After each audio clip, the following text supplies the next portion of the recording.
Shalom, querido. Deus abençoe a você, sua família, sua casa, sua lei, sua parentela e seus negócios. A palavra santo, né, que nós falamos muito no ambiente que nós vivemos, é uma palavra que ela é derivada do latim, que é uma língua romana, que para os romanos eles entendem que a palavra santa é tudo aquilo que se tornou sagrado, tá? E para a Igreja Católica Apostólica Romana, o cristianismo católico, é algo que já está no céu. Já biblicamente falando, a palavra santa ela refere-se a um povo que foi separado por Deus para um propósito sagrado. Então, biblicamente, a palavra santo tanto fala de um povo, da igreja santa, pura, imaculada do Senhor, biblicamente falando. Ou seja, é um povo que foi separado do mundo para Deus.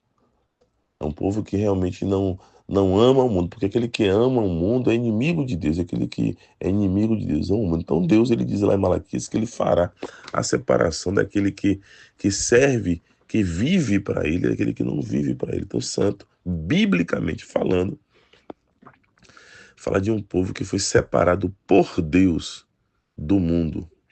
Já a palavra santificação, que tem como raiz etimológica a palavra santo, santificação já é um processo. A palavra santificação é um processo de separação ou consagração de tudo que nos faz pecar e nos distancia da vontade exclusiva para Deus. Ou seja, a palavra santificação ou santificação é um processo que faz a separação, consagração de tudo que te faz pecar, que tudo que é aquilo que te distancia, que cria um abismo do pecado, para que você possa fazer ou cumprir ou executar uma obra específica ou especial para Deus. Se você for lá em Romanos, no capítulo 8, do versículo 28, a Bíblia diz que tudo coopera, tudo corrobora, tudo contribui para o bem daqueles que amam a Deus, que foram chamados segundo os seus propósitos, ou seja, tudo que acontece na vida de uma pessoa que tem uma vida de santificação vai corroborar para o bem. Por quê? Porque Deus o chamou para uma obra específica. E nem todo mundo foi chamado para uma obra específica, a não ser o povo de Deus. Nós somos um povo que fomos chamados para algo específico. Por isso que as pessoas nos chamam de loucos, de maluco. Por isso que você tem fé naquilo que é impossível. Por isso que os milagres acontecem na minha e na sua vida, na nossa casa e na nossa família. Ou seja, santificação é tanto uma pessoa quanto um povo que foi separado para fazer algo exclusivo para Deus. Você vai para a Bíblia, você vai olhar a história de Jabés, você vai olhar a história de Maria, você vai olhar a história de João Batista, a história de Davi, a história de Noé, de todos os homens de Deus. Você vai perceber que todos eles foram chamados para algo específico, assim como eu fui chamado para fazer algo específico para Deus que você não pode fazer o que eu vou fazer.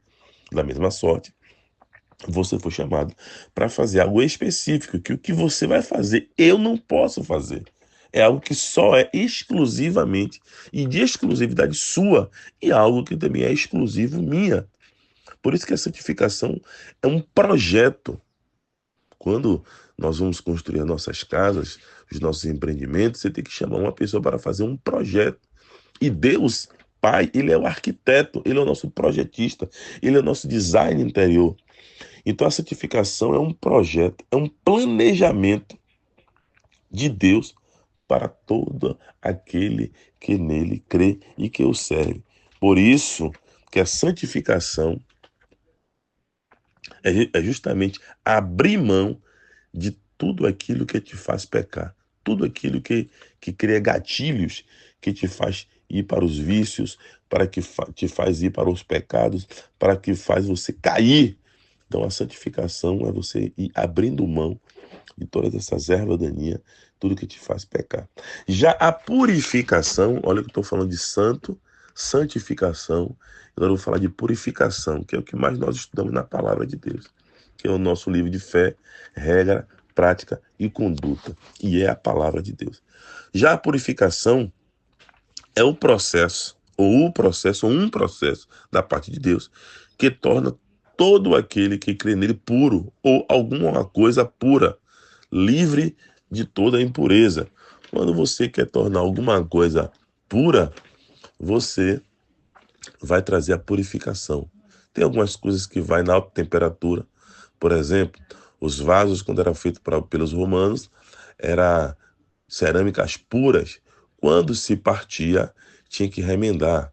Por isso que quando eles vendiam nos seus comércios, suas feiras livres, nos seus comércios, eles diziam, não, esse vaso aqui é um vaso sem cera, ou seja, é um vaso puro. Por isso que hoje nós falamos dessa palavra, não, fulano é sincero. Sincero é uma palavra de origem latina, quer dizer, sincera, não tem quebradura, não tem rachadura, não tem mancha, não tem nódoa, não tem carrapicho, não tem nada. É algo que é realmente limpo e puro. Então a purificação é uma limpeza espiritual e moral. É isso que Deus está fazendo nesse jejum de pães ázimos. Ele está nos trazendo a viver uma vida de santo, de santificação e de purificação. Aí você vai lá para a Bíblia, você vai ver lá em Êxodo capítulo 30, versículo 17, você vai ver no versículo Salmos 51, versículo 7, Números 8, 7. Eu não botei muito não, porque senão vai encher aqui o áudio, vai ficar muito longo o nosso áudio, para que você entenda o que é santo, o que é santificação e o que é purificação, para que você possa estar fazendo um jejum consciente e Deus possa também estar recebendo o seu jejum. Existe uma palavra, né? Eu falei no domingo, falei ontem, e estou falando agora, uma palavra hebraica chamada mikveh. O que é a palavra, o que é a mikveh no hebraico? Quer dizer, tudo aquilo que é imergido em água. Quando a pessoa participava da religião judaica, ela tinha que entrar no mikveh. Quando a Bíblia fala sobre a utilização quando chegava no Shabat, por exemplo, da sexta para às 17 horas, ou quando surgisse a primeira estrela no céu, a sexta para sábado, que era o Shabat, os homens eles se purificavam porque eles iam entrar no Shabat, no dia do descanso. Tá? Quando a mulher tinha um filho, ela tinha que se purificar no mikveh. Quando a mulher acabava o seu período menstrual, ela tinha que ir para o mikveh, ela tinha que se lavar. Se você for lá para a Bíblia, no capítulo 11 do segundo livro de Samuel, você vai ver, na época da primavera, quando os reis saíram à guerra, você vai perceber que Davi ficou no seu palácio. E quando Betseba, o Betseva, ela estava saindo do seu período menstrual, ela estava do lado de fora. Porque uma mulher, quando ela estava menstruada, ela era considerada impura. Então, se alguém sentasse no mesmo lugar que ela sentava, ela também estava impura, então ela tinha que ir para fora. Ela estava do lado de fora, no mikveh, estava bem claro. Ela estava se lavando, ela não estava tomando banho. Então, você vai perceber que, além, quando nós pecamos, o que, é que a Bíblia diz lá em 1 Pedro, capítulo 2, se eu não me engano, versículo 1, é um versículo 2, diz assim, olha, filhinhos, não pequeis, pois se pecardes, tem um advogado no céu, Jesus Cristo, o justo. Ou seja, quando você peca, quando eu peco, a gente pede perdão. E o Senhor nos perdoa dos pecados, mas nós precisamos nos lavar no mikveh de Deus. Precisamos nos purificar da limpeza do pecado, porque o salário do pecado é a morte. E todo pecado tem consequência. E aí, o Senhor vai falar lá no livro de Efésios, no capítulo 5, do versículo 26, o seguinte: para a santificar, purificando-a com a lavagem da água pela palavra.